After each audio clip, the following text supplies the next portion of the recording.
नमस्कार दोस्तों, दिव्य भारद्वाज ज्योतिष में आप सभी लोगों का स्वागत है। उम्मीद है आप सभी लोग स्वस्थ होंगे। दोस्तों, आज हम देखेंगे वृषभ लग्न में जिन लोगों की कुंडली में प्रथम भाव में 2 लिखा हुआ है, यानी कि वो वृषभ लग्न के हैं, तो वृषभ लग्न में मंगल किस प्रकार का प्रभाव देते हैं, आज इसके बारे में चर्चा करेंगे। दोस्तों, मंगल का मूल स्वभाव, जैसा कि मंगल ग्रहों में सेनापति हैं, तो गुस्सा, उग्रता, पराक्रम, जोश ऐसे व्यक्ति में बहुत होता है, क्योंकि मंगल कारक हैं इन चीज़ों के। अब वृषभ लग्न में दोस्तों मंगल देव, क्योंकि 12वें स्थान के 1 नंबर और 8 नंबर इन 2 राशियों के स्वामी हैं। 1 नंबर मतलब मेष राशि, 8 नंबर मतलब वृश्चिक राशि। इन 2 राशियों के स्वामी मंगल देव हैं। तो क्योंकि 1 नंबर 12वें स्थान में है, जो कि खर्चों का स्थान है, व्यय स्थान है, वहीं सप्तम जो कि पार्टनरशिप का स्थान है, पति पत्नी का स्थान है। तो मंगल देव को 12 नंबर और 7 नंबर का भाव मिला हुआ है, जो कि 12वां तो मारक भाव है ही है, त्रिक भाव है, खराब भाव है। सप्तम को भी ऋषि मुनियों ने सामान्य मारक स्थान दिया है। तो ये दोनों खराब घरों के स्वामी होके अगर लग्न में बैठते हैं तो किस प्रकार का प्रभाव देंगे दोस्तों। जब दोनों राशियां इनकी खराब भावों में पड़ी हुई हैं, तो इसका मतलब है कि मंगल देव इस लग्न में कारक ग्रह नहीं है। मतलब इनके ये कुंडली में कहीं भी बैठे इनके बहुत श्रेष्ठ परिणाम नहीं मिलेंगे, क्योंकि ये इस कुंडली के लिए कारक नहीं है। लेकिन हर जगह खराब देंगे ऐसा भी नहीं है। तो जानने का प्रयास करते हैं कि किस तरह का प्रभाव मंगलदेव इस लग्न में देंगे। अब मंगलदेव अगर प्रथम भाव में ही बैठे हैं, तो दोस्तों ऐसा व्यक्ति मेहनती बहुत होता है। 12वें का स्वामी होकर लग्न में मंगलदेव हैं, तो मेहनती तो व्यक्ति बहुत होगा, लेकिन अपनी मेहनत के अनुरूप उसे फल प्राप्त नहीं होते, क्योंकि खराब घर के स्वामी हैं मंगलदेव। जितना कमाता है उससे ज़्यादा खर्चा होता है, मेहनत जितनी करता है उतने उसे श्रेष्ठ फल नहीं मिलते। तो इस तरह का परिणाम लग्न में बैठ के देंगे। व्यक्ति पराक्रमी बहुत होगा, गुस्सा उसके स्वभाव में है, गुस्से वाला भी बहुत होगा, लेकिन बहुत श्रेष्ठ परिणाम उसे अपने पराक्रम से या उन चीज़ों से नहीं मिलेंगे। 2 नंबर का मतलब वृषभ राशि शुक्रदेव की राशि है। अब शुक्रदेव से अगर मंगलदेव की मित्रता बन रही हो कुंडली में, जो कि तात्कालिक मित्रता ही बनेगी, 3 घर आगे 3 घर पीछे अगर शुक्रदेव हों, तो परिणाम थोड़ा श्रेष्ठ हो जाते हैं, लेकिन बहुत अच्छे फिर भी नहीं कहे जा सकते, क्योंकि खराब घर के स्वामी होके लग्न में बैठे हुए हैं मंगलदेव। वहीं इनकी सप्तम दृष्टि, मंगलदेव की 3 दृष्टियां होती हैं, चतुर्थ दृष्टि, सप्तम दृष्टि और अष्टम दृष्टि। 3 दृष्टियां प्राप्त हैं इनको। तो हम सारी दृष्टियों पे इस वीडियो में बात नहीं करेंगे, क्योंकि फिर वीडियो बहुत लंबा हो जाता है। हम इनकी सिर्फ सप्तम दृष्टि के बारे में बात करेंगे, जबकि यहां से चतुर्थ दृष्टि सुखों के भाव पे पड़ेगी, सप्तम दृष्टि पत्नी के स्थान पर पड़ेगी और अष्टम दृष्टि अष्टम स्थान पर होगी। इस तरह से इनकी 3 दृष्टियां होती हैं, चौथी, 7वीं और 8वीं। लेकिन वीडियो क्योंकि लंबा हो जाएगा, इसलिए सिर्फ हम सप्तम दृष्टि के बारे में बात करेंगे। तो यहाँ से सप्तम दृष्टि इनकी पत्नी के स्थान पे होगी, जो कि पार्टनरशिप का स्थान है। तो पत्नी भी ऐसे व्यक्ति की उग्र स्वभाव की होती हैं। यहाँ अगर मंगलदेव हैं तो ऐसा व्यक्ति मांगलिक होता है। तो अगर मंगल देव प्रथम भाव में है तो व्यक्ति को हमेशा कुंडली मिला के ही विवाह करना चाहिए, क्योंकि पत्नी का स्वभाव भी उग्र होता है। तो पूरी कुंडली मिला के ये देखा जाता है कि सामंजस्य बन पाएगा या नहीं। वहीं मंगलदेव अगर द्वितीय में है, द्वितीय भाव जो कि धन का भाव है, कुटुंब का भाव है, द्वादश का स्वामी, खर्चों के स्थान का स्वामी धन भाव में जाके बैठा है, तो ऐसा व्यक्ति, वही स्थिति होगी, कमाएगा कम, खर्चा ज़्यादा। वाणी के कारण कुटुंब में भी सामंजस्य उस व्यक्ति का नहीं बन पाता। उसकी अपनी वाणी के कारण कुटुंब में कलह पैदा हो जाता है, कुटुंबजनों से मतभेद पैदा रहते हैं सिर्फ उसकी वाणी को लेकर, क्योंकि ऐसे व्यक्ति की वाणी बहुत उग्र होती है। अपनी उग्रता की वजह से, अपने गलत निर्णयों की वजह से कुटुंब में सामंजस्य नहीं बन पाता। और धन ऐसा नहीं है कि आएगा नहीं, लेकिन जैसे आएगा वैसे खर्च भी होगा, क्योंकि व्यय स्थान के स्वामी हैं मंगलदेव और धन में जाके बैठे हैं। यहां से सप्तम दृष्टि अष्टम पे होगी, तो ऐसा व्यक्ति आध्यात्मिक तो होगा, लेकिन अपनी वाणी को लेकर कुटुंब में सामंजस्य न बनाने के कारण जो पैतृक संपत्ति होगी उसमें भी मतभेद पैदा होते हैं।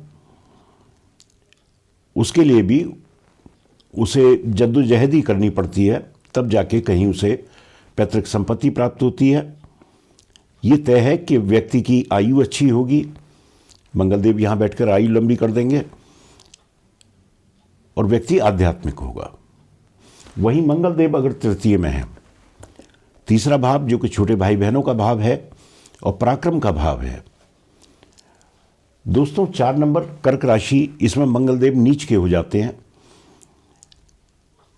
अब पराक्रम का स्वामी अगर नीच अवस्था में बैठा है तो ये कोई अच्छी स्थिति नहीं है। साथ में 12वें के स्वामी हैं जो कि खराब भाव है, तो कुल मिलाकर यहाँ पर मंगलदेव उतना अच्छा फल नहीं देंगे। जबकि मंगलदेव यहाँ पे कारक होते हैं, तीसरे स्थान में मंगलदेव कारक होते हैं, लेकिन नीच राशि होने की वजह से और 28 डिग्री तक ये नीच के होते हैं, लेकिन यहाँ ये अच्छा परिणाम नहीं दे पाएंगे। व्यक्ति आलसी स्वभाव का होगा, अपने गलत निर्णयों के कारण, अपने गलत बोलचाल के कारण छोटे भाई बहनों से भी अनबन रहेगी, और वही स्थिति जितना पराक्रम करेगा उतना फल उसे प्राप्त नहीं होगा। यहाँ से सप्तम दृष्टि नवम भाव पर होगी जो कि उच्च दृष्टि है, तो भाग्य का साथ तो मिलेगा, लेकिन क्योंकि खराब भाव से दृष्टि डाल रहे हैं तो उतना साथ भाग्य का भी नहीं मिलता। कुल मिलाकर यहाँ परिणाम बहुत ज़्यादा श्रेष्ठ नहीं होंगे। ऐसे व्यक्ति को अपने छोटे भाई बहनों का स्थान भी है, तो छोटे भाई बहनों से मिलजुल के चलना चाहिए। छोटे भाई बहनों का जो हक है वो उनको देना चाहिए। छोटे भाई बहनों से अगर उसने किसी वजह से भी तालमेल बैठाने में गलती करी तो और नुकसान पाएगा। वहीं मंगलदेव अगर चौथे स्थान में है, अब वही 12वें घर का स्वामी सुखों के भाव में, तो सुखों की प्राप्ति भी व्यक्ति को मुश्किलों से ही बहुत प्रयत्न करने के बाद ही होती है। वाणी के कारण माँ से मतभेद बने रहते हैं, क्योंकि व्यक्ति की वाणी उग्र होती है, तो अपनी वाणी के कारण अपने घर में ही कलेश कर लेता है, और अपने गलत व्यवहार के कारण घर परिवार में सुख शांति नहीं रहती। जबकि अपने मित्र की राशि में बैठे हुए हैं, सूर्यदेव की राशि है 5 नंबर का मतलब सिंह राशि, जो कि सूर्यदेव की राशि है, और सूर्यदेव और मंगलदेव मित्र हैं, लेकिन फिर भी अपने वाणी के कारण, अपने व्यवहार के कारण अपने घर में खुद व्यक्ति कलेश पैदा कर लेता है। भूमि भवन वाहन का भी ये स्थान है, तो ऐसा नहीं कि भूमि भवन वाहन की व्यक्ति को प्राप्ति ही नहीं होगी। मित्र के घर में बैठे हुए हैं, प्राप्ति होगी, लेकिन प्रयासों के बाद बहुत इजीली। इस पूरी कुंडली में भी मंगलदेव कहीं बहुत अच्छा परिणाम नहीं देंगे। वहीं मंगलदेव अगर पंचम में है, पंचम स्थान जो कि शिक्षा का स्थान है और संतान का स्थान है, तो ऐसे व्यक्ति की अपने संतान से भी मतभेद बने रहते हैं। ये भूलना नहीं चाहिए कि 12वें घर के स्वामी हैं, वे स्थान के स्वामी हैं। शिक्षा दीक्षा में भी व्यक्ति की रुकावट रहती है। शिक्षा दीक्षा पूरी होने में भी व्यक्ति को संघर्ष ही करना पड़ता है। जबकि यहां बैठे मंगल देव अपनी सप्तम दृष्टि से आय भाव को देखेंगे, इच्छा पूर्ति के स्थान को देखेंगे, तो आय की तो मंगलदेव यहां से वृद्धि ही करेंगे, क्योंकि अपने मित्र के घर पर दृष्टि डाल रहे हैं। 12 नंबर का मतलब मीन राशि, मीन राशि के स्वामी बृहस्पति देव हैं, बृहस्पति देव मंगलदेव में मित्रता है, तो अपने मित्र के घर पर दृष्टि डालकर आय तो व्यक्ति की रहेगी, लेकिन शिक्षा और संतान से हमेशा अनबन बनी रहती है। तो यहां भी मंगलदेव बहुत अच्छा परिणाम नहीं देंगे। वहीं मंगलदेव अगर षष्ठम में है, छठा भाव जो कि रोग शत्रु और ऋण का है, मंगलदेव यहां भी कारक होते हैं। शत्रुओं पे तो मंगलदेव विजय प्राप्त कराएंगे, लेकिन रोग और ऋण, इनमें मंगलदेव छोटे मोटे रोग दे सकते हैं। और ऋण भी व्यक्ति को, ऐसे व्यक्ति को कभी ऋण देना नहीं चाहिए, आप लेके काम कर सकते हैं, क्योंकि आपकी नेचर में है किसी के साथ बेईमानी ना करना। क्योंकि मंगलदेव सेनापति हैं ग्रहों में, तो गलत व्यवहार ये करते नहीं हैं, बेईमानी किसी के साथ करेंगे नहीं और किसी की गलत बात सुनेंगे नहीं। तो ऋण आप लेके तो काम कर सकते हैं, किसी को दे दिया तो फंस जाएगा। यहां से सप्तम दृष्टि वह स्थान पर होगी, तो ऐसा व्यक्ति अगर वह अच्छे कामों में करे, जबकि 12वें का स्वामी छठे में है, तो एक तरह से ये विपरीत राजयोग है। तो अगर व्यक्ति खर्चे धार्मिक कार्यों में, अच्छे कामों में खर्च करे तो ठीक है।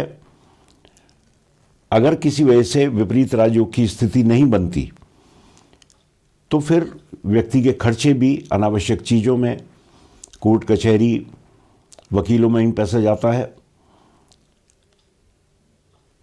तो फिर दिक्कतों का सामना करना पड़ता है। अगर विपरीत राजयोग है तो फिर खर्चे अच्छे कामों में ही व्यय होंगे। रोगों पे भी व्यक्ति विजय प्राप्त करता है, शत्रु हंता तो व्यक्ति होगा ही होगा। वहीं अगर अष्टम में है मंगलदेव, अगर अपनी ही राशि सप्तम भाव में बैठे हुए हैं, 8 नंबर राशि में बैठे हुए हैं, 8 नंबर का मतलब वृश्चिक राशि जिसके स्वामी स्वयं मंगलदेव होते हैं, तो अपनी ही राशि में अगर बैठ जाएं, तो ऐसे व्यक्ति की पत्नी तो उग्र स्वभाव की होंगी ही होंगी। उग्रता यहाँ भी, इस भाव में भी और इस भाव में भी अगर मंगलदेव हैं, बल्कि पहला, चौथा, 7वां, 8वां और 12वां, इन भावों में अगर मंगलदेव हैं तो व्यक्ति मांगलिक होता है। और ऐसे व्यक्ति को हमेशा अपनी शादी जन्मपत्री मिलाकर करनी चाहिए, वरना सामंजस्य में पति पत्नी में बहुत दिक्कत होती है और कई बारी तो तलाक तक की नौबत आ जाती है। तो हमेशा जब भी विवाह करें जन्मपत्री मिलाकर करें, वरना समस्या पैदा कर देंगे मंगलदेव। तो पत्नी उग्र स्वभाव की होंगी, लेकिन अपनी ही राशि में बैठे हैं तो उग्र स्वभाव तो होगा, लेकिन सामंजस्य फिर भी बन जाएगा, क्योंकि यहाँ अपनी राशि में है। अपनी राशि में नहीं होते तो दिक्कत और ज़्यादा दे देते। यहाँ से सप्तम दृष्टि लग्न पे होगी, तो व्यक्ति का व्यक्तित्व तो अच्छा होगा, तेज होगा, लेकिन क्योंकि उग्रता व्यक्ति में भी है और पत्नी में भी है, तो सामंजस्य में बहुत कमी आती है। तो मैं तो यही सलाह दूंगा कि इन 5 घरों में, पहला, चौथा, 7वां, 8वां और 12वां, इन भावों में लग्न कोई भी हो, अगर मंगलदेव हैं तो विवाह हमेशा जन्मपत्री मिलाकर करना चाहिए। वहीं चंद्रदेव अगर अष्टम में है, अष्टम भाव जो कि रुकावटों का भाव है,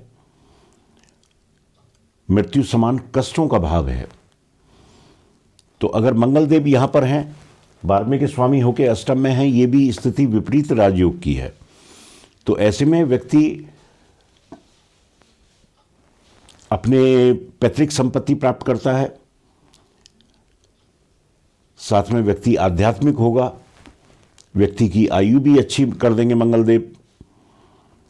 यहां से सप्तम दृष्टि धन भाव पर होगी, वही अपने कुटुंब में अपनी वाणी के कारण कुटुंब से मतभेद के चांस बना देंगे, लेकिन धन का आवागमन भी सामान्य रहेगा, बहुत अच्छा नहीं कह सकते, क्योंकि व्यय के स्वामी हैं यहाँ पे। तो जो भी व्यक्ति कमाता है साथ में खर्चा भी उसका होता रहता है, क्योंकि खर्चे के स्थान के स्वामी हैं मंगलदेव। तो यहां मंगलदेव के बहुत श्रेष्ठ परिणाम नहीं कहे जा सकते, लेकिन फिर भी क्योंकि विपरीत राजयोग की स्थिति है तो बहुत खराब भी नहीं होंगे। वहीं मंगलदेव अगर नवम में है, नवम में मंगलदेव उच्च के हो जाएंगे। 10 नंबर का मतलब मकर राशि, मकर राशि में मंगलदेव उच्च के होते हैं और ये 28 डिग्री तक उच्च के होते हैं। तो कोई भी ग्रह 0 से 30 डिग्री तक एक राशि में रहता है, तो 28 डिग्री तक है, इसका मतलब जो इनका भ्रमण इस राशि में होगा तो पूरी राशि में ही ये उच्च के होंगे। तो यहाँ बहुत श्रेष्ठ परिणाम मंगलदेव देंगे। अपने पिता से सामंजस्य बहुत अच्छा होगा, भाग्य का साथ बहुत मिलेगा, क्योंकि उच्च राशि में बैठे हुए हैं मंगलदेव। यहाँ से सप्तम दृष्टि पराक्रम पे होगी, पराक्रम के खुद स्वामी हैं, तो अपने पराक्रम के द्वारा व्यक्ति सब हर सुख व्यक्ति हासिल करता है। तो बहुत शुभ परिणाम नवम भाव में इस लग्न में बैठ के मंगलदेव देंगे। वहीं मंगलदेव अगर दशम में है, दशम में मंगलदेव दिग्बलीय होते हैं, तो ऐसा व्यक्ति राजनीति में जा सकता है, राजनीति में उच्च पद पर आसीन हो सकता है। जबकि 11 नंबर का मतलब कुंभ राशि, और ये शनिदेव की राशि है। मंगलदेव और शनिदेव में मित्रता नहीं है, लेकिन अगर कहीं कुंडली में इनके साथ मित्रता हो जाती है इनकी, या शनिदेव अच्छी अवस्था में होते हैं, तो फिर व्यक्ति को बहुत शुभ परिणाम दशम में बैठ के मंगलदेव देते हैं। व्यक्ति राजनीति में जा सकता है, सरकारी नौकरी में उच्च पद पे होता है। तो दशम में मंगलदेव ज्यादातर अच्छा ही परिणाम देते हैं। यहाँ से सप्तम दृष्टि माँ के स्थान पर होगी, भूमि भवन वाहन इनके स्थान पर होगी, माँ से सामंजस्य अच्छा होगा। भूमि भवन वाहन की प्राप्ति अपने कर्मों के द्वारा व्यक्ति हासिल कर लेता है। तो अच्छे परिणाम दशम में बैठ के मंगलदेव देंगे। वहीं मंगलदेव अगर एकादश में है, यहाँ 12 नंबर की राशि में होंगे। 12 नंबर का मतलब मीन राशि, जिसके स्वामी बृहस्पति देव होते हैं, मंगलदेव के परम मित्र हैं। तो यहाँ बैठकर भी मंगलदेव बहुत शुभ परिणाम देंगे। ये आय का स्थान है, इच्छा पूर्ति का स्थान है, साथ में मित्रों का भी स्थान है, तो मित्रों से सहयोग प्राप्त होगा। आय व्यक्ति की बहुत अच्छी रहती है, इच्छाओं की व्यक्ति पूर्ति करता है यहाँ। तो बहुत शुभ परिणाम। इस घर में तो कोई भी ग्रह हो वो अच्छा ही परिणाम देता है। एकादश भाव एक ऐसा भाव है, यहाँ सब ग्रह जो भी बैठा हुआ वो बैठ के अच्छा ही परिणाम देगा। यहाँ से सप्तम दृष्टि संतान पर होगी, संतान भी व्यक्ति की अच्छी होगी, शिक्षा दीक्षा भी व्यक्ति की अच्छी होगी। वहीं मंगलदेव अगर द्वादश में है, यहाँ बैठकर भी क्योंकि मंगलदेव अपनी राशि में बैठे हुए हैं, तो यहाँ भी विपरीत राजयोग की स्थिति बनेगी। ये क्योंकि खर्चों का स्थान है, यहाँ व्यक्ति जितना ज़्यादा, क्योंकि मोक्ष का स्थान भी है, तो यहाँ बैठकर व्यक्ति जितने आध्यात्म से जुड़ा रहेगा, जितने आध्यात्मिक काम करेगा, उतना यहाँ कोई भी ग्रह हो वो अच्छा परिणाम देता है। अगर व्यक्ति भोग विलास और व्यसनों में लगा रहा तो फिर मंगलदेव यहाँ पर बहुत खराब परिणाम देंगे, चाहे विपरीत राजयोग की स्थिति हो। लेकिन व्यक्ति अगर आध्यात्म से जुड़ा रहा, अपने पैसे को, क्योंकि मंगलदेव खर्चे के स्थान में बैठे हुए खर्चा कराएंगे, तो खर्चा भी ऐसा व्यक्ति करेगा, लेकिन वो खर्चा अगर धर्म कर्म के कामों में होगा, आध्यात्म के कामों में होगा, तो मंगलदेव यहाँ बैठकर बहुत श्रेष्ठ परिणाम देंगे। यहाँ से सप्तम दृष्टि रोग शत्रु और ऋण पे, शत्रुओं पे तो मंगलदेव विजय प्राप्त कराएंगे ही कराएंगे। शत्रु तो ऐसे व्यक्ति के सामने टिक ही नहीं पाता। लेकिन अगर व्यक्ति आचरण अच्छा नहीं रखेगा तो रोग भी घेर लेंगे, साथ में ऋण की स्थिति भी व्यक्ति की फिर खराब हो जाती है।